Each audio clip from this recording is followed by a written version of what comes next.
Hey everybody, this is A7X Fan Ben, and welcome to blog number 24 of Pirates with Ben. I think this is the fourth audio blog I've done. So I'm gonna on tap today, got some news from around the Pirates community, and then I'm just gonna jump into the three main features, of course, of the blog as always. So I'm planning to do more topics too on the blog, so more in-depth topics hopefully. And first up, miniature trading seems to be back to normal. The speeds are better, so no problem using miniature trading, so that's great.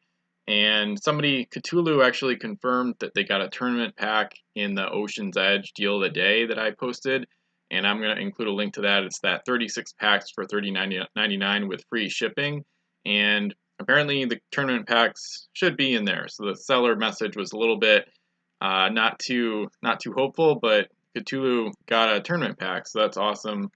That confirms that the deal is really good.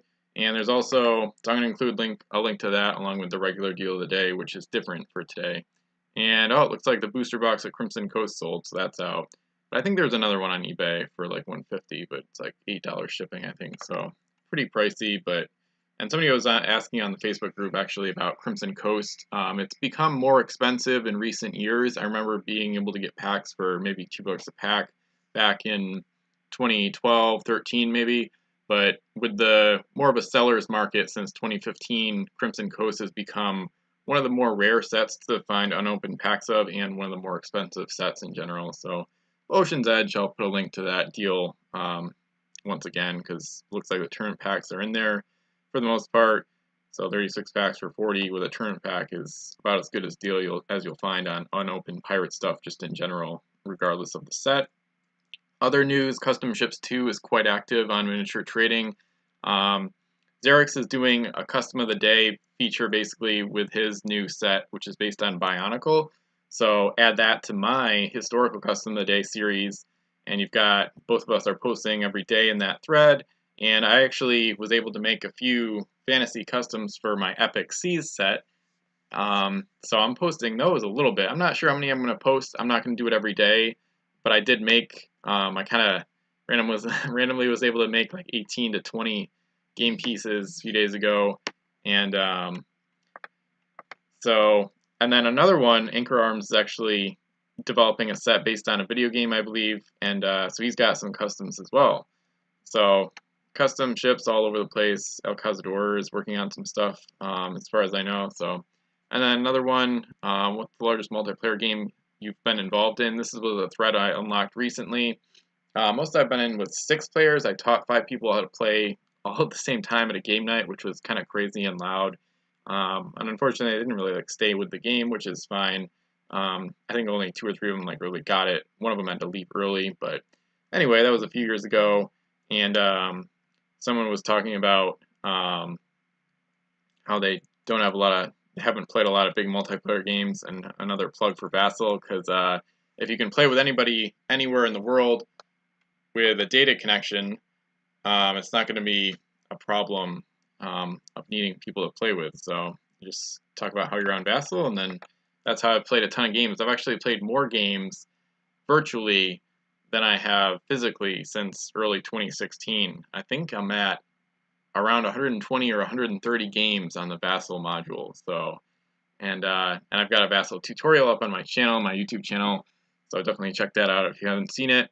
And then on YouTube specifically, speaking of my channel, I've been uploading almost every day. I can see 4 days ago, 3 days ago, 2 days ago, yesterday. Yesterday I put up my first video review, which was of the Serpent's Fang, one of my favorite cursed ships.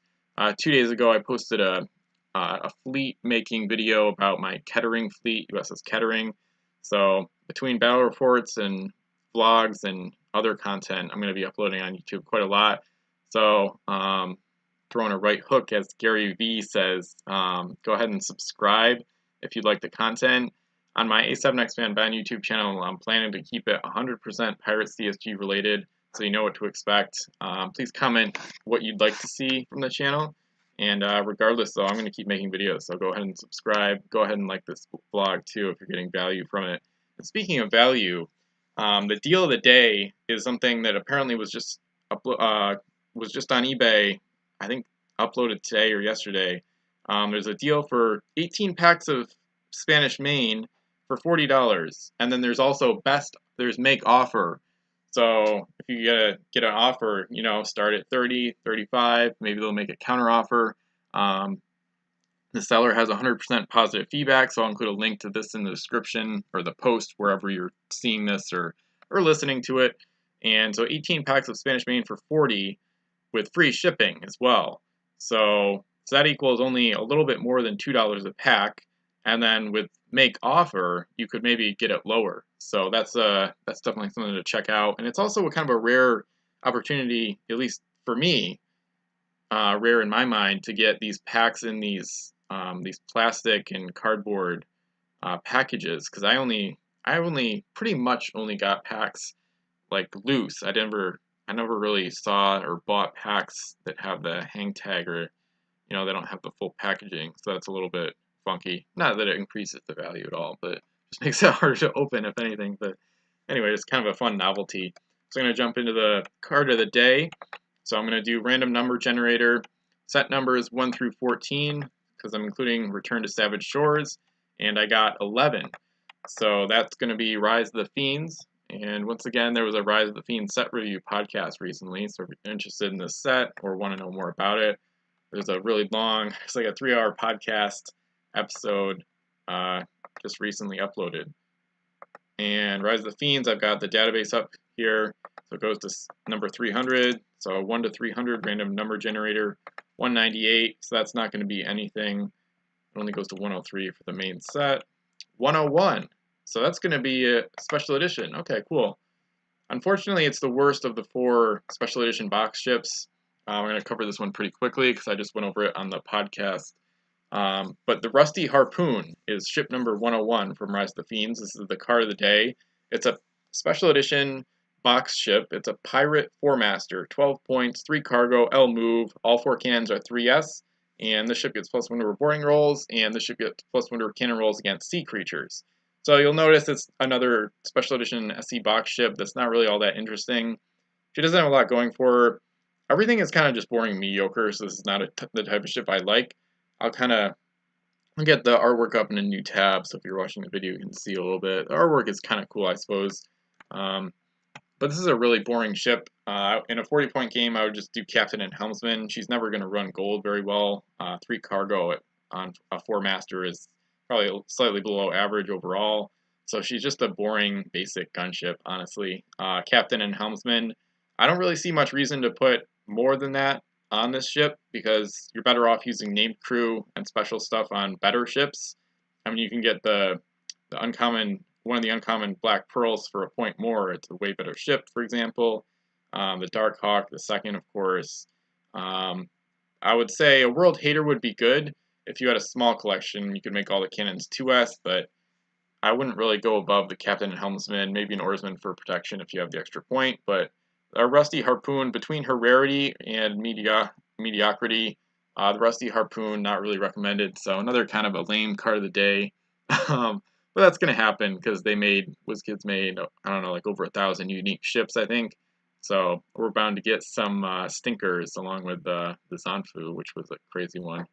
And then picture of the day, real quick. You'll probably have noticed that I'm going over Economy Edition in a lot of detail, because that was played 3 years ago this month, June 2015. My Economy Edition game, the rules are from Cannon Fury, a member of the Facebook group, and sometimes Miniature Trading. And in this picture, the Constructible went on a fort building expedition because she has blazing speed, SSLS maximum, which you might know from the podcast episode as well. A lot of Rise of the Fiends lately in general. And so she was able to build, from this picture you can see she was able to build 4 forts in succession after coming through a whirlpool. So it was a successful expedition, but then as you may see from the battle report, I'll put a link to that as well. The forts were destroyed easily by factions like the English and the Cursed, because the Franco-Spanish couldn't really support the forts. They were kind of just put there as an annoyance, but it is kind of a cool thing, definitely. So that's the first picture of the day.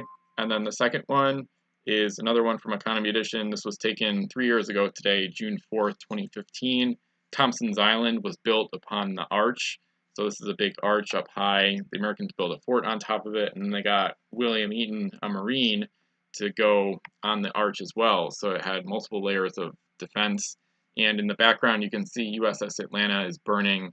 The English won a small battle at that wild island at the top of the picture, but then the Americans eventually were able to mount a better defense of it. So, and then this final picture of the day, I did multiple just because Economy Edition 3 years ago today was one of the pictures we're taking, which is really cool. And there's a lot of great pictures from my Economy Edition game, so hard not to showcase it. In this one, I actually launched a Fire Squadron. So the English have a handful of ships that are kind of fun to use with a lot of fire stuff, meaning fire pot specialists, fire shot, exploding shot, anything that can light up enemy ships aflame.